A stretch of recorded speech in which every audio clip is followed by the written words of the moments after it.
Sports Menu. Sports Menu. Sports Menu. What's on the Sports Menu? Sports Menu. See. Sports Menu. What's on the Sports Menu? Probably sports. Probably I can't hear the rest of the night. Your volume's right here. Sports Menu brought to you by our friends in Cromwell. And Up in Smoke, you want to get a cigar, one of the best cigars at a value price, go to our friends Up in Smoke in Cromwell, and they'll hook you up for the Travelers Championship. Tonight, Sports Menu, let's do a little baseball, shall we? We got nothing on the airwaves of radio, but we do have some out there in MLB. Just finishing up a Cardinals-Nationals game. That one about to start the seventh inning as the Cards trying to keep their winning ways alive as they just beat the Mets 2 in a row. They're up 6-5 right now. Tonight, let's do a little AL East action. Blue Jays will be taking on the Marlins in Miami. Red Sox are going to try to stay hot against the Minnesota Twins. That's old John Paxton Big Maple against from Lopes. Canada. Lopes. I think it's Lopes. Pablo Lopez. Is it Lopez? Oh, yeah, it's Pablo. Sorry. Pablo Lopez, 3-3 on the year, 4.27 ERA. Paxton just 2-1 on the year with all those appearances that he's had. It's a max effort night tonight. Max Scherzer versus Hunter Brown. Got to get Houston. it. Got to get it, man. That's a big one, dude. Yep. Scherz, and then whatever. Verlander's probably scheduled for tomorrow, right? I mean, that's how the rotation Justin goes. Verlander, oh my God, going back to his old stomping Yeah. grounds against the best in the American League, Framber Valdez. Gonna have to have it, man. Gonna have to have it. These Young two versus big-time old. pitchers. Scherzer now 5-2, a 4.4 ERA.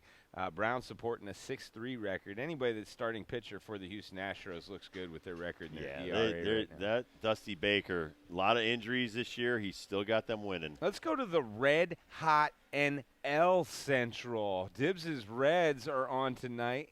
They're taking on the Colorado It's Rockies. Gomer versus Williamson. Oh, Gomer Pyle Gomer of Pyle for Colorado. What do you Colorado. know about Williamson? He's 1-0, 5.4 ERA, left-hander. He's new. He's a youngster. He's 25 years old, 6'6", 210. But again, a lot of these guys are getting called up because they want to start putting their youngsters in the major leagues. So like De La Cruz and some of these other cats, McCain. I got another one for you. Osvaldo Bido. He'll be starting tonight for the Pittsburgh Pirates against my Chicago Cubs. Drew Smiley on the hill for the Cubos. Drew Smiley could get traded. That's the kind of Drew guy Smiley, I'd like in my rotation for the playoffs. There's a couple of Cub pitchers. Very solid guy. Told you about Stroh. Smiley's one of them as well. Yeah. I totally agree with that. Bido or Bido, don't know it yet. I think it's Badeau. Bido. I'm not kidding. Really? I don't quote me on that. Osvaldo. I really think it's Badeau. Osvaldo Bido. He'll be going up against the Cubos tonight. Also in the Central, the league leading, or the NL Central Division leading Brewers are taking on those red-hot Diamondbacks. That's a series right there. Arizona at Milwaukee, something to pay attention to. And then Padres-Giants will close out the night. That's a 9:45 start. Waka for the San Diego Padres against Walker of the San Francisco Giants. Walker 2-0, 1.23 ERA for that youngster that's just getting started over there on the West Coast. I wanted to bring up Matt McLean from the Reds, the shortstops, because this rookie came up a month before De La Cruz. Yeah. He's now hitting 324 in 2 months. Okay. May hit 361. June hit so far 293. So that's not bad for a kid that he's got 3 homers and 15 RBI. So it's when your talented young kids come up and actually perform well, that's huge to the scouting department. There's more baseball on the docket tonight in the NCAA ranks. LSU will be taking on Wake Forest. That is not an elimination game. The loser, however, will take on Tennessee in an elimination game tomorrow. Wake Forest, your number 1 overall seed in Omaha. Also wanted to bring up the NBA draft. It's right around the corner, and the reason I bring it up is because we have not 1, not 2, but 3 guys that will be drafted. Now that I've seen a lot of the mocks come out and also the combine has come and gone, there's such a crapshoot after the top 3. You got Victor Wembanyama. Everyone knows or thinks that he's going to be going to the San Antonio Spurs. You got Brandon Miller from Alabama, as you remember from the NCAA tournament. You got Scoot Henderson from Kentucky. A lot of these prognosticators are saying that Brandon Miller will be going to the Charlotte Hornets with the number 2 pick, and then Scoot Henderson from there. And then after that, from all accounts that I've read this weekend, just trying to check up on Jordan Hawkins, Andre Jackson, and Adama Sanogo, our UConn players that are going to be in the draft. Everybody's saying after 3, man, it is a drop-off. Yeah. You can go Jordan Hawkins at 4 if you want to. Get yourself a 3-point shooter. He's right around still the 15 to 20 mark. Andre Jackson right at the end of the first round, beginning of the second round. And then Sanogo's projected to go soon after that. I really think that all 3 of these guys, they're not a surefire thing in the pros, but I think they all could find a place and stay in the league for a long time and make a lot of money for themselves. Absolutely. I wanted to get into Draymond Green because we really didn't touch upon it. Draymond Green, Golden State Warriors, he is the mainstay with these guys since 2012 and all their championship runs. Turned down $27.6 million, but it wasn't just declining the money. This goes back to the fight he had in training camp with Jordan Poole. I agree. Steve Kerr points to that. That's where this team just started going south and never was able to regain their footing. So I think this is him trying to get a fresh start and get the heck away from Jordan Poole. And the fact that the youngsters happened with Cecil Fielder. I was there when Kirk Gibson retired, because sometimes youngsters sometimes question the authority of the older players. That's what came into question, was the leadership ability of Draymond Green. So I think that's one of the other reasons why this guy wants to leave, not just because of more money.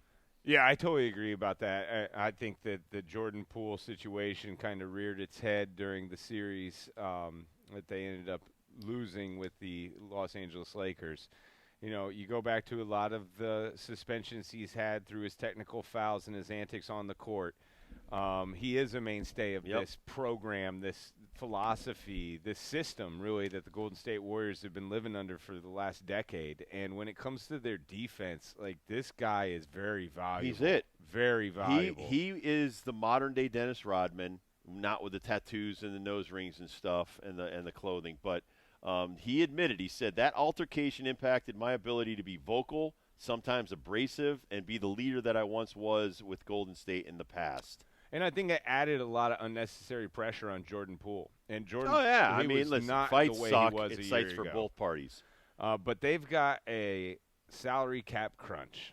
When you've got Klay Thompson and Steph Curry that are paid, that aren't going anywhere, and then you did pay Jordan Poole a whole boatload of money.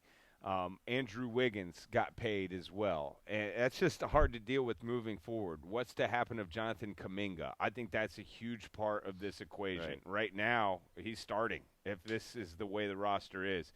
I just really think it's sad that Klay, Draymond, and Steph are not going to be a trio moving forward with the Golden State Warriors. Is the dynasty coming to an end? That's from what we've known of it. Yeah, I think so. Yeah, from I think what we've so. known of it.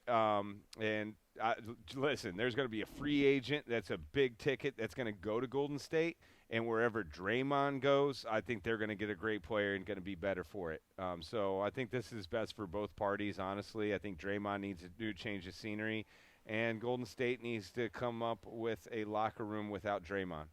What do you think about the Bradley Beal deal? And Chris Paul is shocked at this moment, but you put him with Chris Paul and Durant. What do you think? Well, Chris Paul's probably not going to be there. You're going to be Devin Booker, Bradley Beal, Kevin Durant.